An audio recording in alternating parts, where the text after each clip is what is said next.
Thunder Report from 107.7 The Franchise. Hi, I'm David Garrett checking in from Blackhawk Casino, the side of the Franchise postgame show. Tonight, the Oklahoma City Thunder lose at Orlando 103-102 as Tobias Harris, after a steal, gets a slam dunk at the buzzer to seal the Thunder fate. Oklahoma City gave up 26 points off turnovers, that last one the fatal one, as the Thunder dropped to 40-12 on the season. Kevin Durant had 26 points for Oklahoma City. He also had 12 assists, but it wasn't enough as the Thunder lose for a second straight time on the road to an Eastern Conference team. Next up, the New York Knicks, and they won tonight over Denver. Our NBA analyst, Desmond Mason, talks about Sunday's opponent.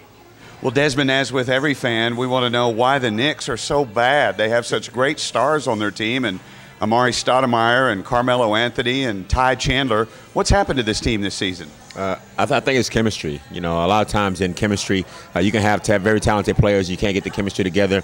The LA Lakers did it quite a while ago with Gary Payton and bringing in Karl Malone. They couldn't quite get it together. So with this team, it's just bad chemistry. A lot of guys want to shoot and be aggressive, and it's not really team basketball. So that's kind of where their issues lie.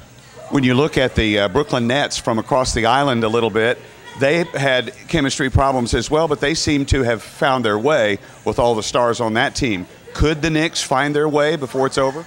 I think Brooklyn's a little bit more veteran-oriented, and I think that's the difference between Brooklyn and New York. Kevin Garnett and Jason Terry, Paul Pierce, and those guys have kind of taken onus upon themselves to really start to bring that team together, and obviously Jason Kidd being a great player and starting to learn to be a coach. I think that's the big difference between those two.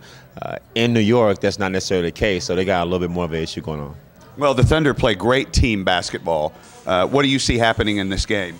You know, I think it's going to be the same scenario. It's going to be an up-and-down game to some extent. You got two great scores as it pertains to Melo and KD, but more than anything, Oklahoma City is playing good, solid basketball right now, and they want to finish off the front half of the season on a positive note, so I see Oklahoma City winning. You can join Desmond Mason and me, along with Thunder insider John Rohde, Sunday morning at 11 on the TotallyTickets.com Countdown to Tip-Off show, brought to you by Homeland and Bank 7. We get underway at 11 a.m. as the Thunder and Knicks tip it off in the Peak at 12 noon. Once again tonight, the Thunder lose 103-102 to Orlando. Until Sunday, I'm David Garrett for 107.7 The Franchise.